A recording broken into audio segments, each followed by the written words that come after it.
warahmatullahi wabarakatuh. Perkenalkan, nama saya Okta Jessica dengan NIM 8604327767 dari Prodi S1 PGSD Fakultas Keguruan dan Ilmu Pendidikan dari UPBJJ Palembang, Universitas Terbuka.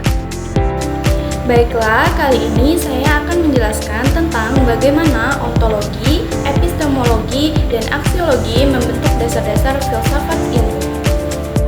Dalam filsafat ilmu terdapat 3 pilar utama yang menjadikan dasar terbentuknya ilmu pengetahuan, yaitu ontologi, epistemologi, dan aksiologi. Ketiganya saling berkaitan dan membentuk kerangka berpikir ilmiah yang utuh, mulai dari apa yang dikaji, bagaimana cara memperoleh pengetahuan, hingga untuk apa ilmu tersebut digunakan. Yang pertama, kita membahas tentang ontologi. Ontologi membahas tentang apa yang menjadi objek kajian ilmu serta hakikat dari realitas yang dikaji tersebut. Dengan kata lain, ontologi menjawab pertanyaan apa yang ingin diketahui. Dalam ilmu pengetahuan, objek kajian bisa berupa fenomena alam, sosial, maupun manusia. Ontologi juga mempertanyakan apakah realitas itu bersifat objektif atau subjektif. Selanjutnya ada contoh ontologi. Contohnya dalam ilmu biologi, objek kajiannya adalah makhluk hidup. Ontologi biologi mencoba memahami hakikat kehidupan itu sendiri, apa yang membedakan makhluk hidup dan benda mati. Jadi, ontologi menjadi dasar awal karena menentukan ruang lingkup suatu ilmu. Selanjutnya, kita akan membahas tentang epistemologi. Epistemologi membahas tentang bagaimana ilmu itu diperoleh, metode apa yang digunakan, dan bagaimana kebenaran suatu pengetahuan itu diuji. Epistemologi menjawab pertanyaan bagaimana kita mengetahui sesuatu itu benar. Selanjutnya adalah metode epistemologi. Dalam ilmu pengetahuan terdapat beberapa metode utama seperti observasi, eksperimen, serta penalaran logis. Kebenaran ilmiah biasanya diuji melalui bukti empiris, konsistensi logika, dan pengujian ulang.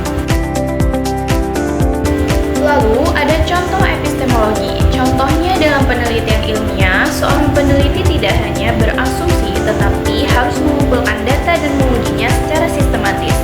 Dengan demikian, epistemologi memastikan bahwa ilmu yang dihasilkan bersifat rasional, sistematis, dan dapat dipertanggungjawabkan. Selanjutnya, kita akan membahas tentang aksiologi. Aksiologi membahas tentang nilai, etika, dan tujuan penggunaan ilmu. Aksiologi menjawab pertanyaan untuk apa ilmu itu digunakan. Ilmu pengetahuan tidak bebas nilai karena penggunaannya harus mempertimbangkan nilai moral, etika, dan manfaat bagi kehidupan manusia. Lalu ada contoh aksiologi.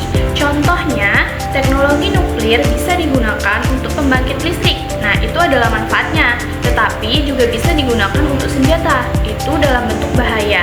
Disinilah aksiologi berperan dalam mengarahkan penggunaan ilmu secara bijak. Jadi, aksiologi memastikan bahwa ilmu itu digunakan untuk kebaikan dan kesejahteraan manusia. Yang terakhir, kita akan membahas tentang keterkaitan antara ketiganya, antara ontologi, epistemologi, dan aksiologi.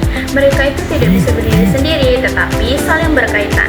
Ontologi menentukan apa yang dikaji, sedangkan epistemologi menentukan bagaimana cara mengkaji, dan aksiologi menentukan untuk apa hasil kajian itu digunakan.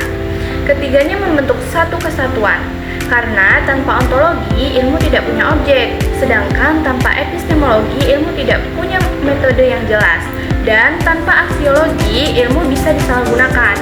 Dengan demikian, ketiganya menjadi landasan utama dalam filsafat ilmu yang menjamin bahwa ilmu pengetahuan bersifat benar, teruji, dan bermanfaat.